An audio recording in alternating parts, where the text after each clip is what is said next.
akan menggunakan staples untuk menyatukan bagian jaringan tubuh yang terbuka, memiliki 57% resiko lebih kecil terjadinya infeksi dan komplikasi bakteri dibandingkan dengan penggunaan metode staples.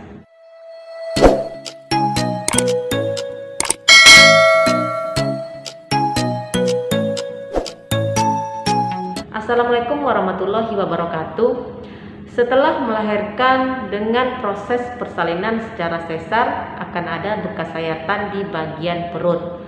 Tak sedikit dari ibu-ibu merasa khawatir bahwa benang akan keluar dari dalam luka tersebut. Bersama saya, Devi Febriani, perawat kamar bedah. Kali ini saya akan membahas mengenai beberapa metode penutupan atau penjahitan luka operasi sesar. Ada beberapa metode yang bisa dilakukan untuk menjahit dan menutup luka operasi sesar, mulai dari cara yang paling umum hingga modern dengan intensitas nyeri yang sangat minimal. Yang pertama itu adalah metode staples. Seperti namanya, dalam metode ini dokter akan menggunakan staples untuk menyatukan bagian jaringan tubuh yang terbuka. Kemudian layaknya staples kertas, staples ini khusus diperuntukkan untuk menutup lapisan kulit. Biasanya staples ini akan dilepaskan 3-4 hari setelah operasi sesar. Thomas Jefferson University menjelaskan bahwa metode ini dinilai lebih cepat dalam mengerjakannya dan rata-rata hanya membutuhkan waktu 9 menit saja.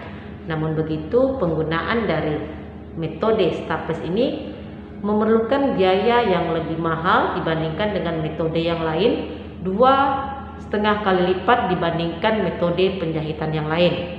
Sementara dari sebuah penelitian dari Journal of Obstetrics and Gynecology mengungkapkan bahwa metode staples ini memiliki risiko lebih tinggi terhadap terjadinya infeksi dibandingkan dengan penjahitan dengan menggunakan benang.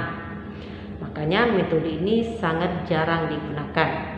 Jikapun digunakan, biasanya akan dibuka pada saat pasien akan pulang dari rumah sakit, karena staples ini tidak bisa diserap. Dan jika pada saat staples ini dibuka, bagian kulit yang berdarah atau membengkak hingga menjadi koreng, petugas akan membuat kulit tersebut menjadi lunak dengan membersihkannya menggunakan cairan NaCl 0,9% atau aquabides yang bisa mencegah rasa sakit saat staples dicabut di area kulit yang membengkak. Metode yang kedua adalah dengan jahitan. Metode jahitan ini merupakan metode yang sangat lama yang menggunakan benang dan jarum, dan bisa menggunakan benang yang bisa diserap dan juga bisa menggunakan benang yang tidak diserap. Jika menggunakan jenis benang yang diserap, biasanya teknik penjahitannya yang digunakan adalah subkutikuler atau masyarakat awam biasa mengetahuinya dengan jahitan lem. Dan ini tidak perlu dibuka atau dilepaskan karena dia akan menjadi daging.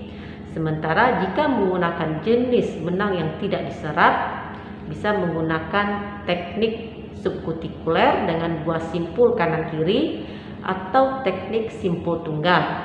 Untuk benang jenis ini biasanya benangnya akan dibuka setelah luka menutup secara sempurna, biasanya sekitar 5-7 hari. Metode penjahitan ini lebih lama dalam pengerjaannya dibandingkan dengan metode lain. Namun ternyata penggunaan metode ini untuk menutup luka operasi sesar memiliki 57% resiko lebih kecil terjadinya infeksi dan komplikasi bakteri dibandingkan dengan penggunaan metode staples. Kemudian metode yang ketiga adalah metode di lem. Metode ini sangat jarang digunakan di Indonesia karena metode ini menggunakan lem khusus yang mampu mengering selama 10 detik, tahan air dan kedap udara. Namun metode lem ini memiliki kecenderungan dapat menimbulkan reaksi alergi, iritasi, dan juga gatal-gatal. Dari semua metode penjahitan kulit pada operasi seksio cesaria, studi di Amerika menunjukkan bahwa penggunaan benang untuk menjahit luka operasi sesar lebih baik dibandingkan staples dan juga metode di lem. Studi ini menjelaskan bahwa resiko infeksi luka operasi pada saat pasien pulang lebih rendah pada penggunaan benang dibandingkan staples, dan risiko infeksi luka operasi 4-6 minggu pasca operasi juga lebih rendah pada pasien yang menggunakan benang jahit. Penggunaan benang menyebabkan durasi operasi menjadi lebih lama, sekitar 5-10 menit dibandingkan dengan metode staples. Namun penggunaan benang jahit untuk menutup luka tetap lebih baik dan lebih disarankan karena dapat menurunkan komplikasi luka bekas operasi, terutama surgical site infection. Demikian sedikit informasi dari saya. Semoga sedikit membantu. Terima kasih sudah menonton. Jangan lupa like, komen, dan di-subscribe. Tonton video saya yang lain. Stay healthy. Assalamualaikum.